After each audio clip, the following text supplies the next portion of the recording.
Hi, my name is Zhi Yong holding matrix number DFOM2004911. Today, my group would like to talk about the LOL Flight 253 of the hijacking case. So my group consists of 5 members, which is me, Zhi Yong, Irham, Irfan, Naeem, and Safie. So my part is talk about the introduction, the overall of this hijacking case. So first, I would like to talk about the LOL Flight 253. This is an attack on a Boeing 707 en route from Tel Aviv, Israel to New York City, United States of America. So story is like this. 2 Arab terrorists attacked the plane as it was about to depart from a layover in Athens, Greece on December 26, 1968. One passenger, Israeli Leon Sheridan, 50 years old, of Haifa, a marine engineer, was shot dead. He was survived by his wife and then 15-year-old daughter. The 2 identified women were injured, one by a bullet, the others as she leaped from the jet when the door was opened. The 2 terrorists were 19-year-old Nahib H. Suleiman, born in Tripoli, Libya, of a Palestinian parents, and 25 years old Muhammad Isa Muhammad, born in 1943 in mandatory Palestine.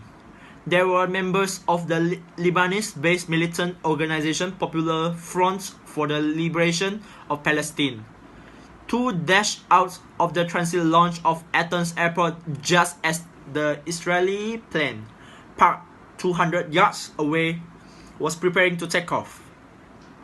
The plane had flown in earlier from Tel Aviv. Muhammad Isa Muhammad fired at the plane for more than a minute with a submachine gun, killing one, while the others threw 2 hand grenades, creating panic aboard the plane, carrying 10 crew members and 41 passengers. The 2 men were taken into custody by Greek authorities. Muhammad Isa Muhammad was sentenced to 70 years and 5 months in prison. He was freed after less than 4 months after another Palestinian terrorist group hijacked a Greek airliner and demanded his release. Subsequently, he successfully hid his terrorist past and immigrated to Canada. Once Canadian authorities learned of his crime, a protracted extradition process culminated in his extradition to Lebanon in 2013. At the time of the event, the plane was damaged.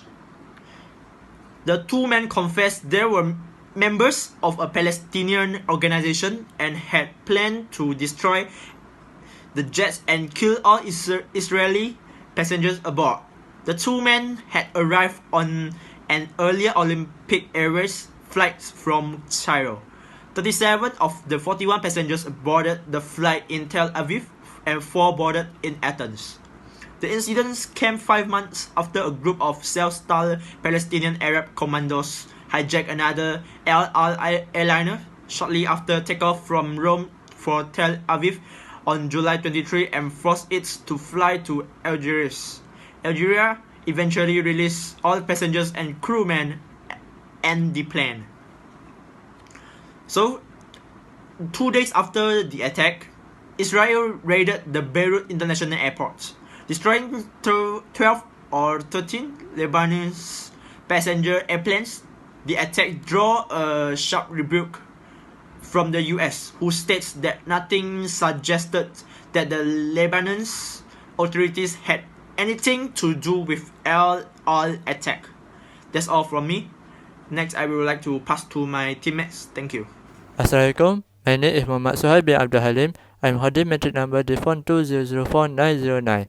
I'll be talking about the story of ELAI Flight 426 hijacking. In July 23, 1968 is the date that ELAI Flight 426 en route from Rome to Tel Aviv was hijacked and flown to Algeria.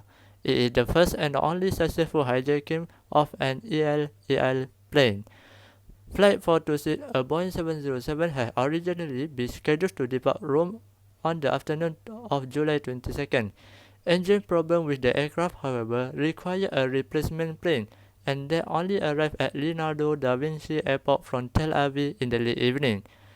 By the time return flight to Tel Aviv took off, it was already after midnight, and there were only 38 passengers on board, 7 of them ELAI employees or their family members. In addition to a crew of 10, 4 of them were in the cockpit.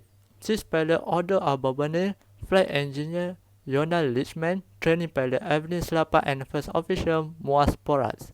Shortly after takeoff, as the plane flew along the western coast of Italy and was passing Naples, 2 men burst into the cockpit with guns. They began assault Porras, according to Abobane,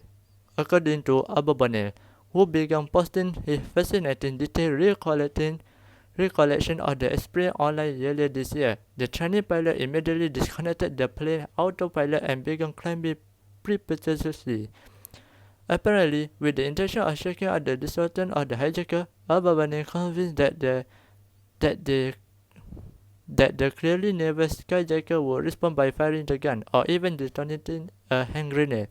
Ordered Slapat to return the aircraft into the automatic mode and try speaking with the hijacker instead. So that is the earlier story of the ELAI flight 426 hijacking. So that is from me. So thank you. Assalamualaikum warahmatullahi wabarakatuh. I'm Irham from my respected lecturer and fellow friend. My name is Muhammad Irham Safie and I hold the metric card number 2007-665.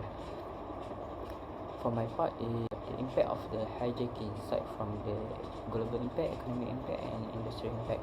When we talk about the impact, they have two, which is a positive impact and negative impact. From the positive impact, they have a lot of improvement on the airport security systems, such as they provide a metal detector, X-ray machine, and lines of defense in airport security, which is air marshal. What is air marshal? Air marshal is authorized to carry gun and make arrests. Nobody know if the air marshal is in the aircraft or not. There are not enough air marshal to cover every flight, and so the profile are kept secret. And then the second positive impact, which is they increase level awareness. This statement is equivalent for both passenger and aviation workers. Since the tragic hijacking happened, the workers in the airport, such as police or something else, they saw something suspicious, they will take immediate action.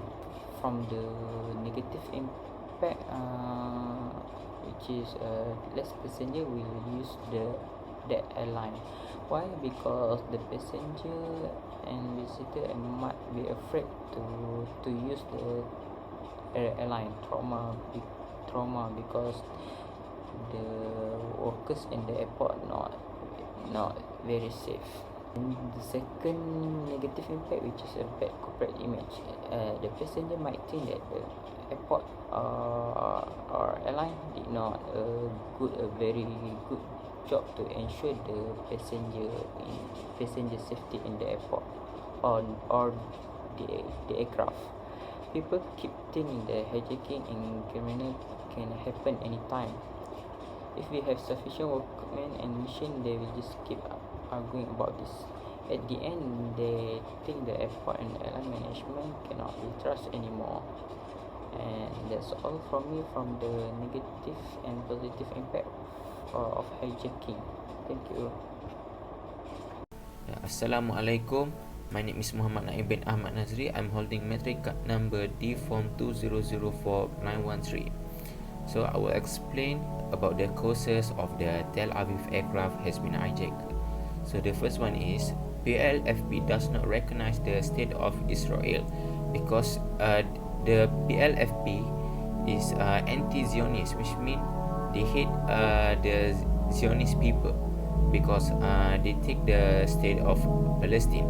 So moving on to the second cause, which is the PFLP belief Israel General Yitzhak Rabin on board of the aircraft. So they take the advantages to hijack the aircraft to kill the general of the Israel. Ishaq Rabin, born on 1st March 1922 at Jerusalem. He was an Israeli politician and the 5th Prime Minister of Israel, death on 4 November 1995 on age 73 at Tel Aviv, Israel because of assassination. Hi and Assalamualaikum. My name is Muhammad Irfan Syahmi bin Asmera and I'm holding metric number DFOM2004911. Alright, for my part in my group, I will cover conclusion from the story of hijacking A1A1.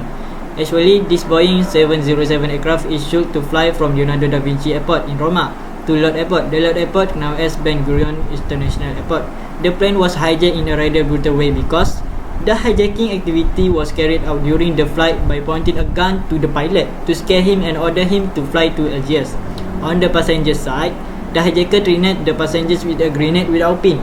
This situation is very dangerous to everyone on the plane because if there is chaos or struggle in the cockpit, the high-risk aircraft will lose control and will fall down until there is an explosion that will cause everyone in the plane to die. But the passengers were unlucky because after the plane landed in the Al-Baida, this is because the Algerian authorities had blocked the plane and then the next day the passengers were sent home. Therefore, in the aviation industry, safety is the most important thing to launch aviation operation. The crew of the aircraft needs to be more careful before asking permission to open the door of the cockpit because there may be one of the passengers following the crew from behind to try to hijack some of the aircraft that is flying.